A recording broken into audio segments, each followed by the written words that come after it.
வணக்கம். நான் இன்னைக்கு வெண்பொங்கல் எப்படி பண்ணுறதுன்னு காமிக்க போகிறேன். அதுக்கு என்னெல்லாம் வேணுங்கிறத இப்போ சொல்கிறேன். வெண்பொங்கல் பண்ணுறதுக்கு நான் ஒரு கப்பு பச்சரிசி எடுத்திருக்கேன். எந்த கப்பால் நீங்கள் பச்சரிசி எடுக்கிறீங்களோ அதே கப்பால் பாசிப்பருப்பு எடுக்கணும். ஒரு கப்பு பச்சரிசி, ஒரு கப் பாசிப்பருப்பு, நெய், உப்பு, மிளகு ஒரு ஸ்பூன் எடுத்திருக்கேன், ஒரு ஸ்பூன் ஜீரகம், முந்திரி பருப்பு, இஞ்சி, கருவேப்பிலை. இதெல்லாம் இந்த பொங்கலுக்கு வெண்பொங்கலுக்கு வேணும். அதை நான் இது எல்லாத்தையும் கலந்துட்டு குக்கரில் வைக்க போகிறேன். நான் 2 கப்பு எடுத்துருக்கனால நான் 6 கப்பு தண்ணி விட போகிறேன். கொஞ்சம் கூட தண்ணி விட்டாலும் தப்பில் நல்லா குழைய வெந்துடும். குக்கர் வச்சுருக்கேன். நான் இப்போ அடுப்பில் இந்த அரிசியும் பருப்பு கலந்து வச்சுருக்கேன் இல்லையா, அதை போட்டிருக்கேன்.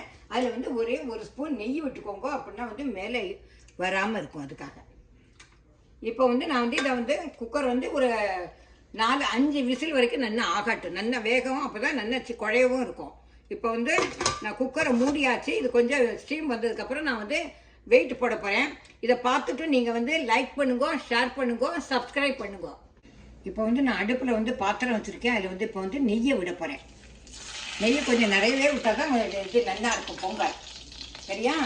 முதல்ல ஃபஸ்ட்டு முந்திரி பருப்பு போட போகிறேன்.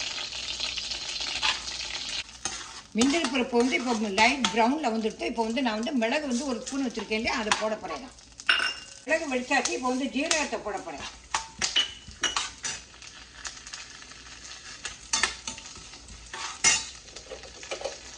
ஜீரகத்துக்கு அப்புறம் இஞ்சிக்கு அப்புறம் நான் கருவேப்பிலை வச்சுருக்கேன். கருவேப்பிலை போட. கருவேப்பிலை தான் இதுக்கு பொங்கலுக்கு மெயின். இது அதுவும் பெருங்காயம் தான் மெயின்.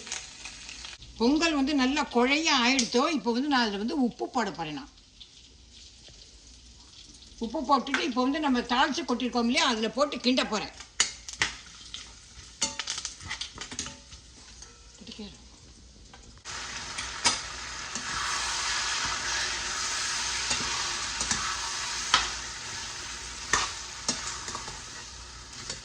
பொங்கல் ரெடி ஆகிடுத்து. இப்போ நான் பாத்திரத்தில் மாற்ற போகிறேன். அதை மாற்றிட்டு அதை பிளேட்டில் வச்சுட்டு உங்களுக்கு காமிக்கிறேன். பொங்கல் ரெடி ஆகிடுத்து. அதை ஒரு பிளேட்டில் மாற்றியாச்சு.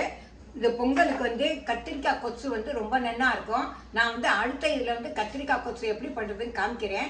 இப்போ இதில் சாம்பார் வச்சுருக்கேன், தக்காளி சட்னி இருக்குது. அதை தொட்டுன்னு சாப்பிட்லாம். இது எப்படி இருக்குங்கிறது நீங்கள் கமெண்ட் பண்ணுங்க. உங்களோட பதிலை ஆவலோடு எதிர்பார்த்துட்ருக்கேன். சப்ஸ்கிரைப் பண்ண மறந்துடாதீங்க. Tata, bye bye.